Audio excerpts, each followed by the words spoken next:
Welcome back to Quick Cuts. Today we're talking about something that should really be simple, but isn't: air quality. Most organizations say healthy buildings matter, but when you look at how portfolios are actually measured and managed, air still isn't treated like a core performance metric. It lives in pilots and dashboards and also annual reports. But why hasn't it crossed into real operational decision making? To unpack that in this episode, I'm joined by Chloe Waller, Chief Commercial Officer at Airthings and also a member of the Global Commission on Healthy Indoor Air. Chloe has spent the last few years focused on what she calls closing the air gap, the space between awareness and action. Let's get into it.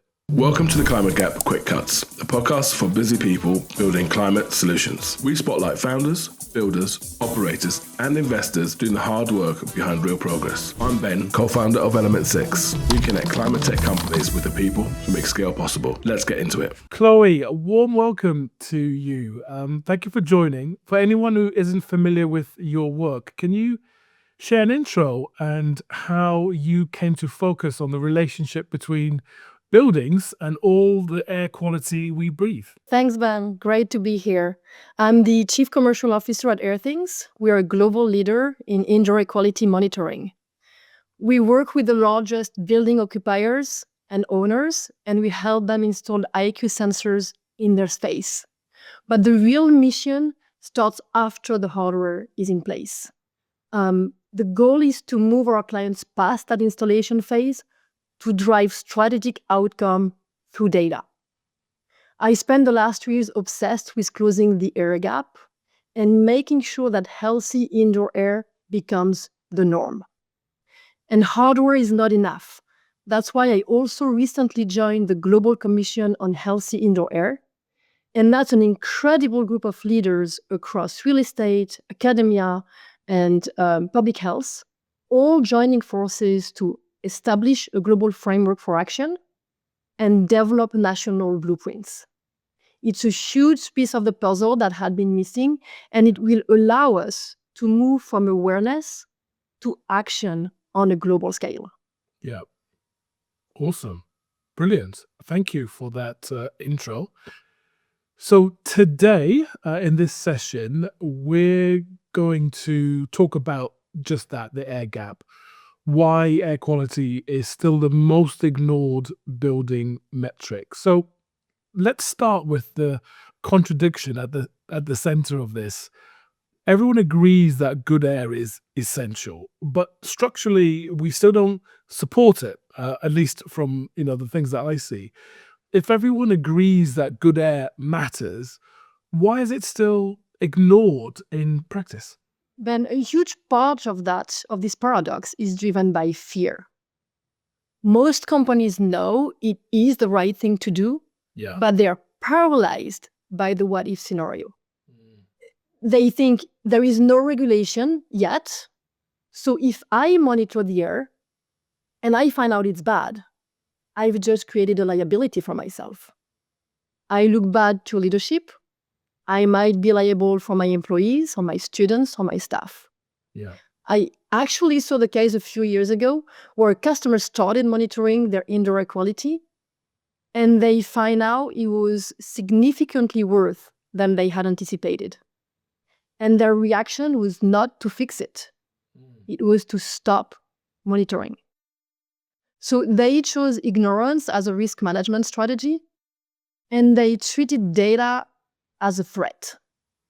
But I have to flip that logic, especially now, because with the growing impact of wildfire smoke, never-ending allergy seasons, and the reality of pandemic, the building jobs has changed. It is now responsible for protecting its occupants. And today, leaders want to know what is happening in their building so that they can proactively manage it. So whether it's a concern from executive leadership about wildfire smoke, or a teacher reaching out because the classroom is too hot or too cold, or an employee concerned about an unusual smell in the office, Leaders do not want to be surprised. They don't want to be challenged by an employee or by a staff member. And that is exactly the shift we need. We want to move from uncertainty to confidence. And it's all about empowering leaders in their own environment. So when you have the data, then you lead with transparency and authority. Yeah, that makes sense. Let's get you out to everybody, make sure that they understand that hard and fast. So the next hurdle I see is the CFO test. IIQ rarely makes it to the CFO dashboard, and nothing becomes real in a portfolio until the CFO, cares about it effectively. So in your opinion, what's the true reason, if you haven't talked about it already, why air quality hasn't crossed that threshold just yet? It hasn't crossed the threshold because we are selling features to people who only care about outcomes. And the irony is that the CFO should be the easiest person to convince in the building. They know better than anybody else that the largest line in their OpEx is not energy, it is not rent, it is people. But the industry is currently trying to reverse engineering outcomes. And so teams spend months testing technology, features, and by the time they get to the CFO office or the CFO desk, they try to force a business case onto the tech that they've already picked just to justify the purchase. And this is backwards. So that's the reason why we very often remain stuck in a successful pilot phase that never scales. So when it's the case, we all fail as an industry. And for the buyer, it means that they bought a feature, but they never realized the outcome. So we have to start with a vision, with a strategic goal. Because for a CFO, the math is simple. They can see a 5% decrease in energy cost immediately. It's a hard number. But they're often blind to a 5% decrease in cognitive performance that happens when indoor air quality is poor. And so that shows up as errors, sick leave, low productivity, and not as an air problem. If we want to solve this problem on the vendor side, we have to stop being technology first. Nobody is ever going to care about our technology as much as we are.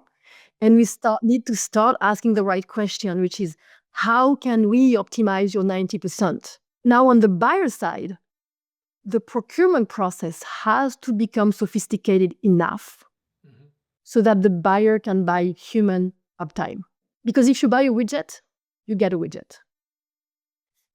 Now, if you buy an outcome, you start seeing the impact on the right side of the balance sheet. When we were prepping, I wanted to talk about ESG visibility versus actual value. ESG has made air data more visible, but probably not necessarily more valuable. You see IIQ in the boards, in certification frameworks, in annual disclosures, yet the ops teams often aren't using it day to day.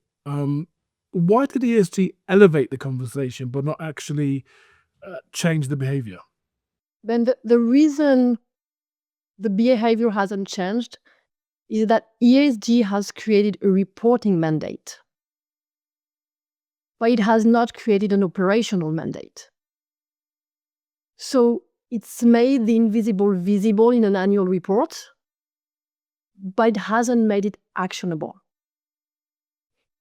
And the goal is not data, the goal is action. So to understand why we are stuck, we have to look at the two layers of the solution. The first layer is the system of insight, and that's the brain. This is what ESG currently captures. So you have a sensor, and it tells you have a problem in your space. For instance, your carbon dioxide level is high, your CO2 level is high. But the second layer is your system of action, and this is the muscle. This is the integration with your smart building ecosystem. So the work order management system, the building management system, the meeting booking platform. This is what eventually will dispatch the right technician to the right place, or it will adjust ventilation based on that actionable insight. And this is the difference between owning an IAQ sensor and buying cognitive performance as a service. The industry cannot stop at the brain. If you only buy insight, you've just bought an expensive way to tell that your building is failing. So I want to challenge the buyer to start both with their immediate need and their long-term strategic goal. Is it health and productivity, operational efficiency, certification, sustainability? And then when this is done, when they have figured out their North Star, then hire the right ecosystem to realize your goal. And it is the vendor's responsibility to build secure and open bridges. We cannot operate in silos anymore. But we have to move the data out of the annual report and into the daily workflow. Ownership vacuum. I think that's the next question. One of the biggest questions in this space is ownership, and you've talked about that. FM teams thinks it's a sustainability issue. Sustainability thinks it's HR. HR thinks it's operations. Back and forth. In your opinion, who actually owns air quality today, and who should? We keep asking who should own this, as if it's a burden. But in a world where we spend 90% of our time indoor, the person who owns indoor air quality is the person who owns productivity and health of the workforce. And right now, IAQ is being sent around, passed around like a hot potato because we have not defined the strategic outcome. And the truth is, the owner should be a collaborative ecosystem. Yeah. So let's look at it in a real life scenario. If a sensor detects high carbon dioxide in your space, in a meeting room, and the meeting room booking platform automatically redirects that meeting to a better ventilated room while ventilating the original room, then who owns that? Is it workplace? Is it facilities? EHS, HR, CTO, your smart building team? The answer is all of them had to play a part of it. So we have to stop looking for one person to blame, and we have to start building a shared model responsibility. I have a great example of a client who realized that their local high-cost FM team was already stretched very thin. And instead of dumping more data on them, they completely redesigned the workflow. So what they did is they hired a dedicated, qualified FM and CIH, so Certified Industrial Hygienist team, and they hired them in a different region to proactively monitor all the IAQ and HVAC tickets globally. So when they did that, as a result, the local teams did not have to become CIH. They didn't have to become data scientists. They just received very specific, validated work orders when action was actually needed. And so what that did for them is that it offered high-value local talents to ensure that the human capital was being protected by experts. So that to say that when you simplify the action for the person on the ground, then you remove the friction of ownership. And once you come up with a functional, operational footprint, everyone is going to ask for a seat at the table. Yeah, I like that perspective. Removing these operational barriers, as you say. Most organizations already have air data, but it ends up in pilots or dashboards, or no one checks, or yearly reports. What are the other barriers that prevent teams from using indoor air quality data meaningfully, would you say? That's the air gap in action. Most organizations think they have a data problem, but they actually have a change management problem. People agree that good air matters, But too many people see IEQ as a product when it's actually a process. And the most critical layer, which is also where I see most companies fail, is that they do not plan and they do not budget for organizational shift. They want to buy a tool like an IAQ sensor to solve a problem. But they need to integrate indoor air quality as part of their operational DNA. Right? So for a project to scale, first you have to engage with internal clients, sourcing, IT, finance, your IFM team. If the actual user of the technology is not involved in the process, the deployment is almost guaranteed to fail. So we have to solve the problem for the person who actually has to act on the data. Because the best technology in the world is going to be useless if you haven't assigned a champion to own the workflow change. Yeah. See that. So you also have to define exactly what is manual in the process and what is automated. And the reality today is that many facilities teams are still very uncomfortable with data taking over their building.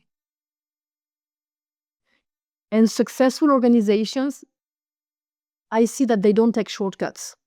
They used a phased approach to build trust. And that's been done extremely well by one of our customers. And they had that phased approach. They started with a phase 1, where they let their team take manual actions first.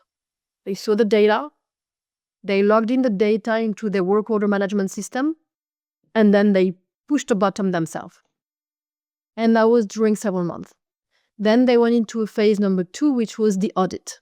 They sat down together after a few months, and they looked back and asked the question, how many times did we run into that problem? And then how many times did we solve it by pushing that one button? And then phase 3, and only phase 3, is automation. This is when you automate the process. And by doing this, by letting your team being that system of action or that muscle first, you help them ease into that data-driven responsibility rather than making them feel overwhelmed or replaced by a black box that they don't control. And it's critical to understand that change management takes time and building trust takes time, but this is the only way to move from a science project to a permanent operational standard. Wow, I feel like you've laid down some really good nuggets for people to pick up on. And I imagine lots of that is things that people might have heard, but actually executing it or having the patience to execute it over the time period that's necessary is a barrier in of itself as well, isn't it? So yeah, thank you for that. The last question, reframing, coming full circle and thinking, if we imagine a world where IRQ is a KPI, what could that look like? What's the smallest step portfolios could take tomorrow that would make Air a real operational metric instead of what has been in some businesses a well-intentioned aspiration? So a world in which IQ is a KPI is one where we stop treating it as an environmental metric, and we start treating it as a human right and a contractual obligation. So right now we have a massive accountability gap. If you look at a typical contract between a building owner and an occupier, or between a client and their IFM, there are very strict SLAs in those contracts. There are SLAs about elevator uptime, or SLAs about cleaning schedule. But clean air, it's almost never in the SLA. So if we want people to act on the data, we have to make it part of the contract. We need to define what good air looks like and then hold the ecosystem accountable for maintaining it. But until the IFM is measured and rewarded for IAQ performance, it will always take a backseat to energy savings. So there are small steps we can take. Number 1 is define the SLA. Even if it's just for one pilot site, write IAQ into your service agreement. Define the threshold and the response time. And that will allow us to move from a best effort to a guaranteed outcome. And then number 2, standardize the specs. If you have a proven ROI in one pilot, stop piloting. Make healthy error the norm and include the technology in your CapEx budget. And the number 3, be brave enough to share. There are way more deployments and way larger than what we think and that what people realize. So a lot of clients are still a little bit shy about it and they're not ready to share publicly. So my ask for the industry is 1, be honest and share about your success stories with your peers. And if you're really brave, share your disasters as well. Because that's the only way for us or for the industry to move forward. If you've made an expensive mistake, make sure someone else is not making the same mistake. Yeah. It is an exciting time. We have the science, we have the technology, and we have the people. Now we just need contractual accountability to make it real. Yeah. Put your money where your mouth is. Love that. Love that. Great. Well, thank you ever so much, Chloe. I was looking forward to this call because I wanted to understand deeper what some of the problems were at root level, because it seems like something that should just be more straightforward than it is. And I really appreciate you giving me and our viewers some of that time to give us your insight. So thank you very much. Thank you, Ben. And I'm genuinely optimistic about where we're headed as an industry. We've reached a turning point. We had that massive surge in awareness during the pandemic, and now the industry is finally getting organized. Yeah. So we're moving from a neglected public health crisis to a coordinated global standard of care. And so it's a very exciting time to be in the industry, and I can't wait to see how we finally close the air gap for good. Yeah. Yeah, me too. I'm here for it. Well, thank you very much. I really appreciate your time once again. Thank you, Ben. If I step back from this conversation with Chloe, there are a few things that really stood out. First, the biggest barrier isn't actually technology, it's fear. For years, some organizations have treated air data as a liability instead of an asset. If you don't measure it, you can't be held accountable for it. But that mindset doesn't work anymore. Second, Air fails the CFO test because we've been selling features and not actually outcomes.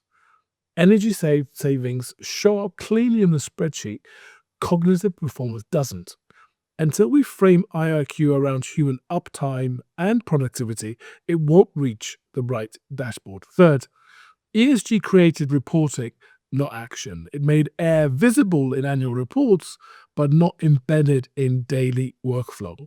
Insight without integration just becomes an expensive way to confirm a problem. Fourth, ownership isn't the problem, the workflow is. Air quality touches facilities, HR, sustainability, IT. The question isn't who owns it, it's how does the ecosystem act on it? And finally, if air quality is going to matter, it has to move into contracts, into SLAs, into measurable accountability. Because until it's written into performance standards, they will always compete with something louder. That's the air gap. Thanks for listening to Quick Cuts. Short episodes, sharp insights, no filler. Catch you next time. You've been listening to the Climate Gap Quick Cuts. If you're building in climate tech, subscribe to hear more from the people making it happen.